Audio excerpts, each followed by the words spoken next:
नमस्कार, नमो नारायण। गीता दैन दैनी के अंदर आज हम प्रवेश कर चुके हैं 200वें दिन पर। 200 डेज, 10वां अध्याय विभूति योग और श्लोक है 15वां और 16वां। तो पाठ करें। स्वयं एवात्मनात्मानं वेत्थत्वं पुरुषोत्तम भूतभावन भूतेश देवदेव जगत्पते वक्तुर्महश्च शेषेण दिव्यायात्मविभूतया याभिर्विभूतिभिर्लोकान् निमांस्त्वं व्याप्य तिष्ठसि। यहाँ अर्जुन कहते हैं कि हे भूतों को उत्पन्न करने वाले, हे भूतों के ईश्वर, हे देवों के देव, हे जगत के स्वामी, हे पुरुषोत्तम, आप स्वयं ही अपने द्वारा अपने को जानते हैं। कितनी इस श्लोक को मैं कहूंगा कि इस श्लोक को प्रार्थना के हम श्लोक में जोड़ दें। स्वयं एवात्मनात्मानं वेत्थत्वं पुरुषोत्तम भूत भावन भूतेश देव देव जगतपते। दूसरे श्लोक में कहते हैं वक्तुर महस्य शेषेण। तो हे भगवान, आप ही उन अपनी दिव्य विभूतियों को संपूर्णतया कहने में समर्थ हैं, जिन विभूतियों के द्वारा आप इन सब लोगों यानी 14 भुवनों को व्याप्त करके स्थित हैं।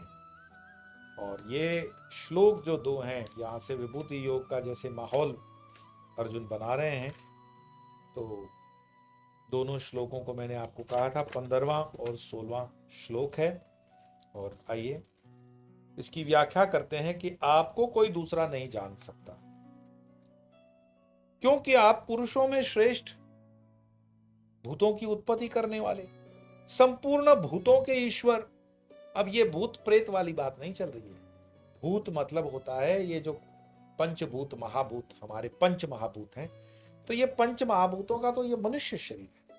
तो किसी किसी प्राणी के 2 तत्व होंगे, हमारे 5 तत्व हैं, किसी के 3 होंगे, किसी के 4 होंगे। लेकिन वो बोलते हैं कि आप संपूर्ण भूतों के ईश्वर, जितने भी एलिमेंट्स हैं और उन एलिमेंट्स की जितनी भी क्रिएशंस हैं, कितने भी सृजन है, सबके ईश्वर आप हो। देवताओं के भी देवता और संपूर्ण संसार के स्वामी हैं।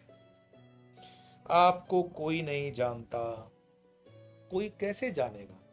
कोई बेटा बाप का कैसे जान सकता है? नहीं जान सकता। बाप जना लेगा तो ठीक, कृपा के बिना नहीं जान पाओगे। तो आपको कोई नहीं जानता, क्योंकि फिर वह स्वयं नहीं रहता। मानो जानने गया भी। रामकृष्ण परमहंस बताते हैं कि समुद्र को नापने के लिए, समुद्र किससे होता है बना हुआ? नमक। समुद्र में नमक है, नमक समुद्र से बनता है। वो पहाड़ी नमक एक अलग बात है, लेकिन समुद्र में नमक है। अगर उस नमक की गुड़िया बना दी जाए और उस गुड़िया को समुद्र की गहराई नापने के लिए अंदर छोड़ दो, वो 1000 किलो की हो, 1,00,000 किलो की हो, 1 करोड़ किलो की भी हो, पानी में जाते ही घुल जाएगी, वो वापस नहीं आएगी। तो वो कह रहे हैं कि वह स्वयं नहीं रहता। सो जनेऊ, सो जनहि जेहि देहु जनाई, जानत तुम ही है जान। तुम जना लो तो ठीक, बाकी कोई तुम्हें जान नहीं सकता। आपको इसलिए भी कोई नहीं जानता क्योंकि आपका स्वरूप ज्ञान का विषय नहीं है। कि मैं बोल दूं कि गाय पे जैसे निबंध लिखते हैं, 2 कान है, 2 आंखें, 4 पैर हैं, भगवान के ऊपर निबंध लिखो। महामूर्खता है। भगवान के ऊपर, परमात्मा के ऊपर, ईश्वर के ऊपर क्या निबंध लिखोगे? वो सीमित थोड़ी है, वो अनंत है। अनंत को तुम सीमित करने जाओगे तो भी कहां लिख तो लोगे 2, 4, 15, 20, 25 पॉइंट। फिर वो पूर्ण है? नहीं, वो आंशिक है, वो अंशी है, पूर्ण नहीं है। तो आपको इसलिए भी कोई नहीं जानता क्योंकि आपका स्वरूप ज्ञान का विषय नहीं है, आप निर्विशेष हैं। और यदि विशेषण न रहे तो सत्ता मात्र को कौन जान सकता है? इसलिए बोध की स्वयं संवेद कहा जाता है। आपका स्वरूप किसी को साकार, किसी को निराकार, किसी को भाव, किसी को अभाव, किसी को साक्षी, किसी को स्वरूप और किसी को सर्वातीत जान पड़ा है। वैरायटीज है। कितने प्रकार बताए कि आपका स्वरूप किसी को साकार, किसी को निराकार, किसी को भाव, किसी को अभाव, किसी को साक्षी, किसी को स्वरूप तथा किसी को सर्वातीत जान पड़ा है। अतः वस्तुतः आपको किसी ने नहीं जाना। वास्तव में तो जो इन संपूर्ण रूपों का प्रकाशक है, जिसमें ये सब भासते हैं, वही आपका स्वरूप है। कितना अद्भुत लिखा है कि वास्तव में तो जो इन संपूर्ण रूपों का प्रकाशक है, वो जो शीशा चमक रहा है वो नहीं चमक रहा, शीशे में जो सूर्य की चमक है वो चमक रहा है। तो शीशा असत्य या सूर्य सत्य, तो वस्तु सत्य नहीं, उसका प्रकाशक सत्य। ये जो बोल रहा है, ये जो शरीर दिख रहा है आपको, ये हाथ हिल रहे हैं, पांव हिल रहे हैं, आंखें इधर उधर हो रही हैं, ये मात्र उस शीशे की तरह है। इसमें जो प्रकाश है उस परमात्मा का, वो ही सत्य है। तो वो जो चिन्मय अंदर चीज हम कहते हैं आत्मा, इसीलिए कहते हैं आत्मा परमात्मा है, दूसरा कोई कारण नहीं। यही आभास आपको दिलाएगी कि इसमें वो आत्मा के कण का जो प्रकाश है, ये 6 फुट की काया के अंदर, वही परमात्मा का कण इसमें सब बोल रहा है। वो निकलते ही ये ढेर हो जाएगा मट्टी का।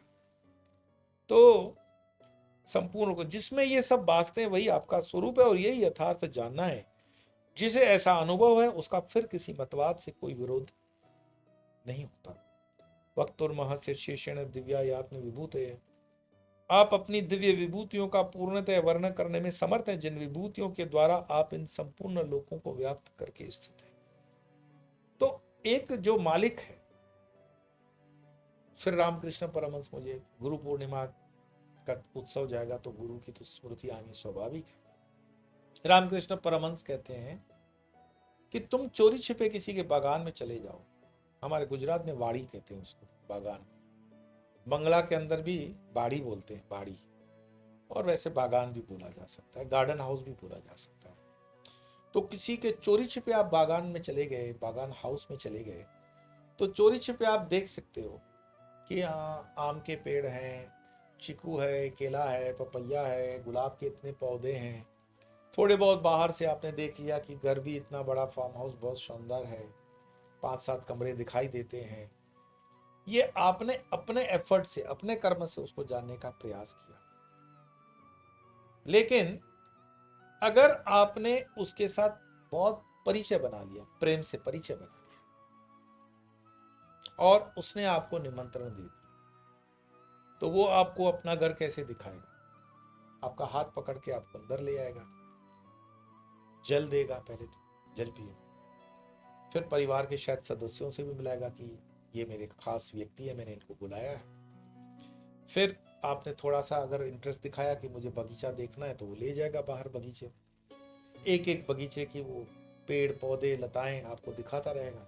उसकी कहानी भी बताएगा कि ये आम का पेड़, ये आम का पेड़ मैं फला जगह से लाया हूँ, फला साल के अंदर इसको देते हैं, और इसमें इतना फल निकलता है, इसमें ये फर्टिलाइजर डालता हूँ, ये ऑर्गेनिक है कि अनऑर्गेनिक है, इसका माली कैसे देखता है, इसमें कौन से कीटाणु लगते हैं, इसकी हवा का क्या लुत्फ उठाया जा सकता है। फिर वो दूसरे पेड़ की तरफ जाएगा, दूसरे पेड़ के विषय में बताएगा, फिर अनेक फूलों की तरफ बढ़ेगा, आपको फूलें जो खिले हुए हैं फूल सारे उसके बारे में बताएगा, जो नहीं खिले हैं वो बताएगा।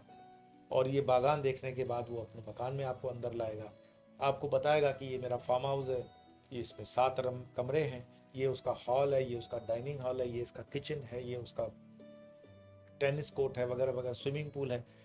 कहने का तात्पर्य ये है कि यथार्थ जो जानता है, जिसे अनुभव हुआ, उसका फिर किसी मतवाद से कोई विरोध नहीं है।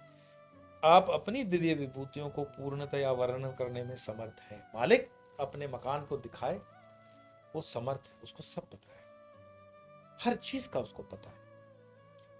जिन विभूतियों के द्वारा आप इन संपूर्ण लोकों को व्याप्त करके स्थित है।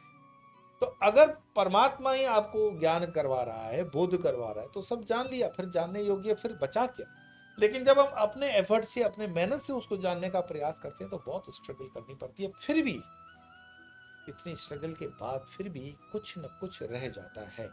हम कर्मयोग को प्राधान्य देते हैं, ऐसी बात नहीं है, कर्मयोग करना चाहिए, लेकिन कृपा जो है, कृपा के बिना उसका कोई बहुत बड़ा महत्व नहीं बनता।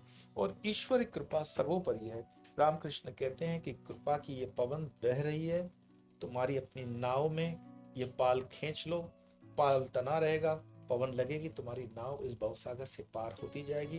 कृपा के लिए प्रार्थना, उपासना मार्ग है।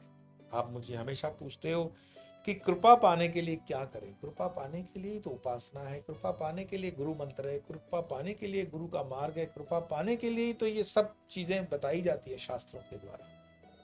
कृपा तो है, सतत है। जैसे हवा सब जगह है, हवा सब जगह है, फिर भी क्या अपने साइकिल के टायर में तुम ऐसे हवा में पंप लगा के भर लेते हो क्या? पर्टिकुलर जगह पे जाना पड़ता है ना, मशीन के पास या पंप के पास। कृपा तो है, लेकिन कृपा कहां से पाओगे? ब्रह्मनिष्ठ और श्रोतव्य जो संत हैं, जो त्यागी पुरुष हैं, जो वैरागी हैं, विवेकी हैं, गुरु सत्ता से जुड़े हुए हैं, गुरु तत्व से जोड़ सकने की सामर्थ्य रखते हैं, उनके पास जाओगे तो कृपा भी मिल जाएगी। जिन खो जाते न पाया गहरे पानी। तुम प्रयास तो करो, तुम यात्रा तो करो, पहले कदम तो उठाओ, हो जाएगा। तो आइए 2 श्लोकों के साथ वाणी को विराम देंगे। स्वयं एवात्मनात्मानं वेत्थं पुरुषोत्तम, भूतभावन भूतेश देवदेव जगत्पते, वक्तुर्महश्चेषेण दिव्यात्मविभूतय, याभिर्विभूतिभिर्लोकान्निमांस्त्वं व्याप्य तिष्ठसि। आज इतना ही, कल फिर मिलेंगे, तब तक के लिए नमो।